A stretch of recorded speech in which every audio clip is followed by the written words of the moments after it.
बिस्मिल्लाहिर्रहमानिर्रहीम। अस्सलाम वालेकुम। इंसाफ न्यूज़ एजेंसी के न्यूज़ रूम में खुश आमदीद। आज की ब्रेकिंग न्यूज़ पर एक नज़र। वफाकी वज़ीर दाखिला शेख रशीद अहमद का कहना है कि बुध तक काल अदम तंजीम के केसेस वापस ले लेंगे, शेड्यूल 4 को भी देखेंगे।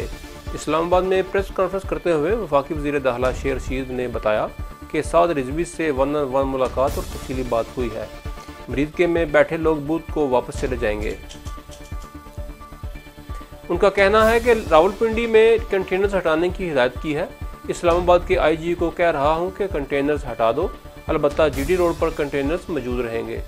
शेख रशीद का कहना है कि काल अदम जमात का पंजाब में तीसरा बड़ा वोट बैंक है। तमाम सियासी जमातों से मुज़ाकरात के लिए तैयार हूँ।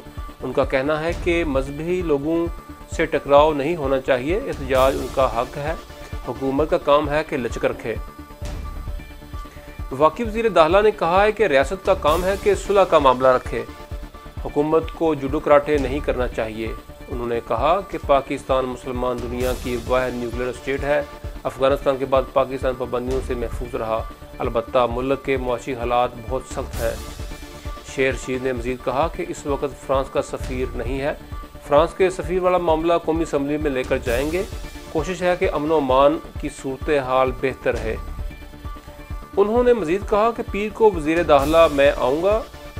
DGISI के फैसले का वज़ीर-ए-आज़म इमरान खान या उनके तर्जमान को पता है। शेख रशीद का ये भी कहना है कि अगला बजट इलेक्शन बजट होगा, लोग अभी से इलेक्शन मुहिम पर निकल पड़े हैं।